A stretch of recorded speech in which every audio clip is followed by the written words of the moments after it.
Okay, guys. I just want to take a quick look at how we would go about creating this simple shape on Solidworks. It should be pretty easy. Hopefully, we'd all be comfortable enough in doing it. I just wanted to do a quick video walkthrough on the steps we'll take to create it, and maybe show us some tips and tricks that'll make it a little bit quicker because it's been a few weeks, if not months, since we've last used Solidworks, and this will be a nice little part just to hopefully refresh our memory and dust any cobwebs off. And so if we look at this engineering drawing, it's a simple enough shape. We want to pick it apart and see how can we make this as easy and as quick as possible.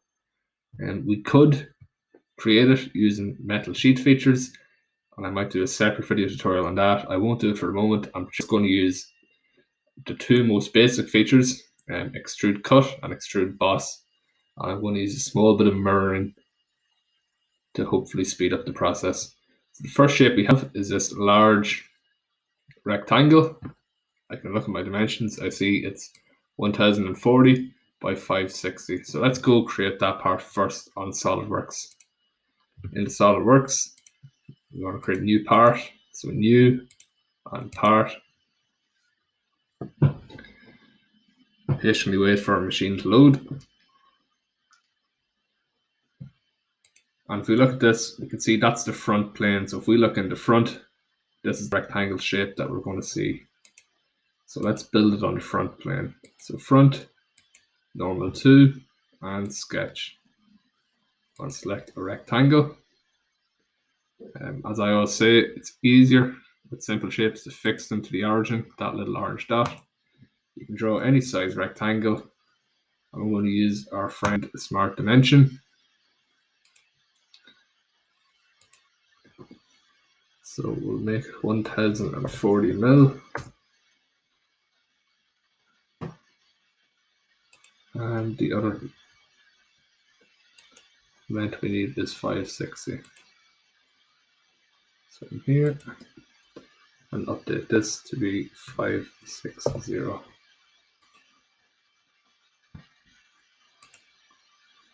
Okay, and we're done with our sketch. So that's our initial sketch done.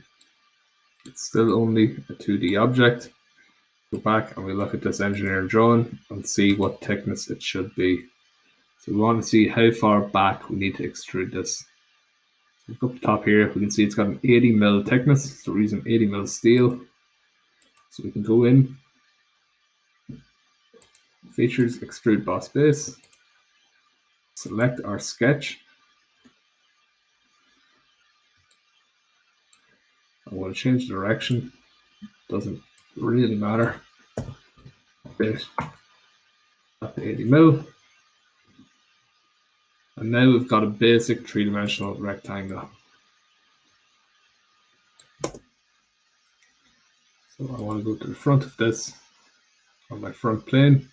And I want to extrude cut this top left hand rectangle. So I select my face. That's telling SolidWorks I want to draw on this object, and I can draw in any rectangle. And two other things I want us to add in that will make our lives easier are two center lines. So I want to put one straight down here, select it, and fix it. Center line,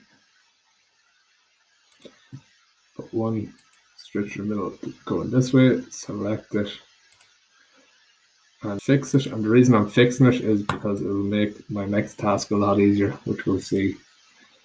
So it should be 80 mil away from the top, 80 mil away from the sides, 80 from the top of this one, or 40 and 40 mil here. So let's go through them step by step. So the distance from here to here should be 80 millimeters. So update to 80. Distance from here to here should also be 80. So we update this to 80. Distance from here to here. Again, we want that in this case we want it to be 40, I think. Let's go back and check our drawing. Yeah, so we want that one to be 40. So 40. We also want this one to be 40. Just to explain that, the reason we want these to be 40 is if there's a gap of 80 between both of them, our center line is going to run right through there, which means there should only be 40. So the center line will be halfway between them, so that gap will be 40. And click OK.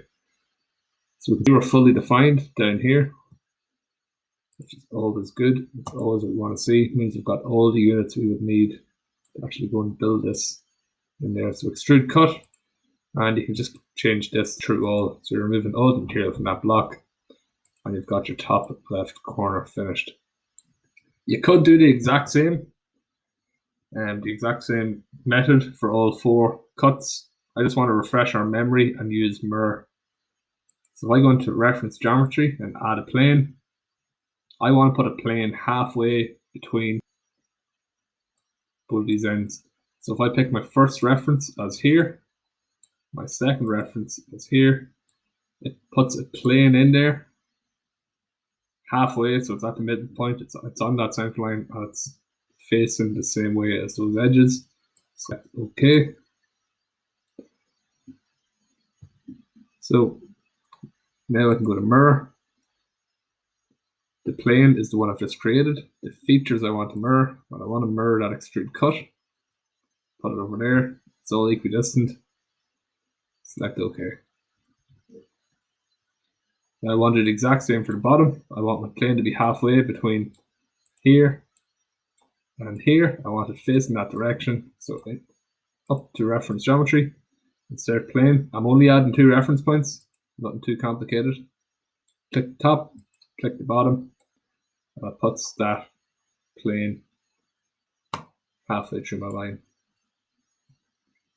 Now it's even easier than the last step. I select mirror. My plane is plane 2. I can select the mirror from above.